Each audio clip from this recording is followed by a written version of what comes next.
সবচেয়ে ইন্টারেস্টিং ব্যাপার হচ্ছে যে সারা দুনিয়াতে সরকারি প্রতিষ্ঠান গড়ে তোলা হয় বেসরকারি খাতে যাতে মনোপলি করতে না পারে।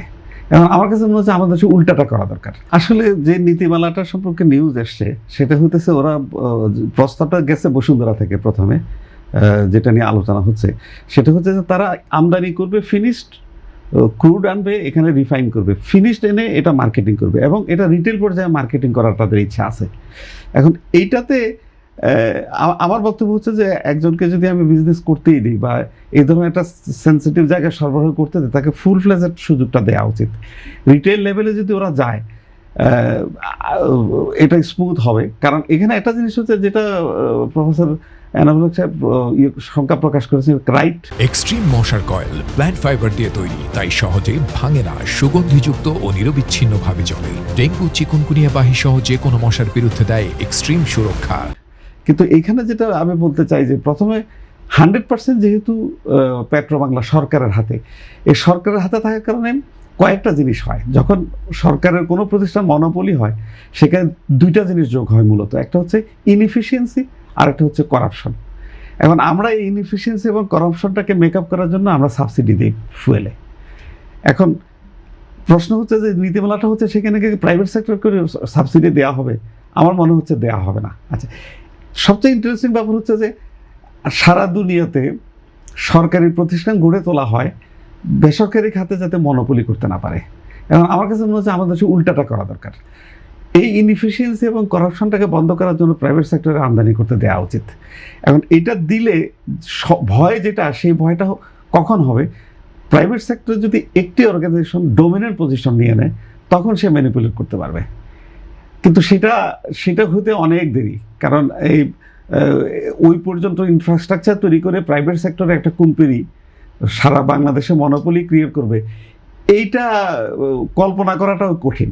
আর সেকেন্ড জিনিস হচ্ছে যে এটা তো ওভারনাইট হয়ে যাবে না, এটা সকালের মনিটরিংয়ে থাকবে, সরকারের মনিটরিংয়ে থাকবে, সরকারের সুপারভিশনে থাকবে এবং অনেকগুলো রেস্ট্রিকশন আছে আমদানি করতে দিলেও দেখা যাবে প্রায়র পারমিশনের কতগুলো ব্যাপার আছে, কোয়ালিটির ব্যাপার আছে। সুতরাং আমার মনে হয় যে প্রাইভেট সেক্টরের এই দেওয়াটাকে আরেকটা এক্সাম্পল দিয়ে বলি, বাংলাদেশে যখন আমরা যখন টিএনটি টেলিফোন ব্যবহার করতাম তখন টিএনটি লাইনম্যানদেরকেও আমরা সালাম দিতাম, কারণ ওদের এত বেশি দাম ছিল। সরকারের 3000 টাকা টেলিফোন, সেটা আমি 1 লক্ষ টাকা ঘুষ দিয়ে টেলিফোন নিতে হয়েছে। আর এখন টিএনটি কোম্পানির কী অবস্থা, মরে যাচ্ছে। আমরা এই টেলিফোনে 4 টাকা, 3 টাকা, 4 টাকা, 5 টাকা পার মিনিট পেমেন্ট করে আমরা টেলিফোন ইউজ করি।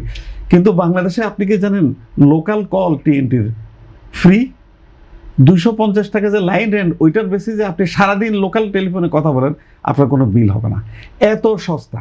কিন্তু তারপরেও কিন্তু আমরা টিএনটি ব্যবহার করি না, আমরা গ্রামীণ ফোনগুলোকে ব্যবহার করি, সেলফোন। এই সেলফোনগুলো ব্যবহার করার কারণ হচ্ছে তারা আমাদেরকে সার্ভিস দিচ্ছে, তারা পেমেন্ট দিচ্ছে।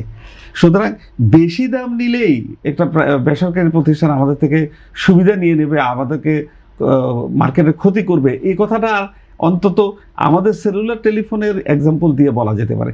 আরেকটা জিনিস হচ্ছে আমাদের দেশে আরেকটা এক্সাম্পল বলি, বাংলাদেশে যে টিসিবি এবং কসকর স্বাধীনতার পরে করা হয়েছিল, তারা কি করতো, তারা এই আমাদের দেশ তখন ইনফ্লেশন, জিনিসপত্রের দাম, ক্রাইসিস, এগুলো প্রচণ্ড রকম অর্থনীতিতে চাপ ছিল। তখন টিসিবি এবং কসকর কনজিউমার আইটেমগুলো ইম্পোর্ট করে এনে মার্কেটে বিক্রি করতো। তাদের নিজস্ব আউটলেট দোকান ছিল, শত শত দোকান ছিল ওদের কসকরের। তারা কিন্তু চমৎকারভাবে ব্যালেন্স করেছে এবং এই ক্রাইসিস পিরিয়ডে বাংলাদেশের মার্কেটে ভালো রোল প্লে করেছে। কিন্তু এই এক্সাম্পলগুলো যদি আমরা দেখি, আমরা যদি মনে করি যে প্রাইভেট সেক্টরকে আমরা নিয়ে আসি, ওরা আমাদেরকে, কারণ একটা জিনিস আপনি দেখবেন একটা পর্যায়ে সরকারের কিন্তু ক্যাপাসিটির বাইরে চলে গেছে। সরকারের যে ইনফ্রাস্ট্রাকচার নাই, ম্যানেজমেন্টের একটা লিমিটেশন আছে, কারণ সরকারি কর্মকর্তাদের একটা লিমিটেশন আছে, এখানে এন্টারপ্রেনাররা আসা দরকার। আমাদের মনে করেন না, আমরা হাউজিং সেক্টরে, রিয়েল এস্টেট সেক্টরে আমাদের অনেক সমালোচনা আছে এই দেশে রিয়েল এস্টেট সেক্টরের। এই সমালোচনা পরেও তারা যে কাজটা করছে, বাসস্থান তৈরি করছে, এটাকে প্রাইভেট সেক্টরে করা সম্ভব ছিল? সরকারি সেক্টর সম্ভব ছিল না। তো এই যে তারা রোলটা প্লে করতে, তাদেরকে রেগুলেট করার প্রশ্ন আসতে পারে যে তারা যেখানে অন্যায় করছে সেখানে বাধা দেওয়ার ব্যাপার আছে, তাদেরকে শাস্তি দেওয়ার ব্যাপার আছে, তারপর তাদেরকে রেগুলেট করার ব্যাপার আছে। কিন্তু তাই বলে ওদের রোলটাকে এনকরেজ করতে হবে। আর বাংলাদেশে এখন ফুয়েলের যে অবস্থায় গেছে, সরকারের পক্ষে এখন আর সামাল দেওয়া সম্ভব না। এইটা স্পষ্ট করে সবাইকে বুঝতে হবে। এখন রুলটা, নীতিমালাটা যেভাবে পত্রিকায় এসছে, তারা আমদানি, ডিস্ট্রিবিউশন, রিটেইল, পুরা চেইনটাই তাদেরকে দেওয়া হবে। এখন এই চেইনটা দিতে গেলে তারা আবার ইনফ্রাস্ট্রাকচার তৈরি করতে পারবে কিনা, সেই প্রশ্ন আবার আসে। তবে বড় বড় 4-5টা কোম্পানি, আমি দেখলাম যে 4-5টা কোম্পানি আগ্রহ আবেদন প্রকাশ করেছে। করেছে এবং তাদের আসলে ক্যাপাসিটি আছে।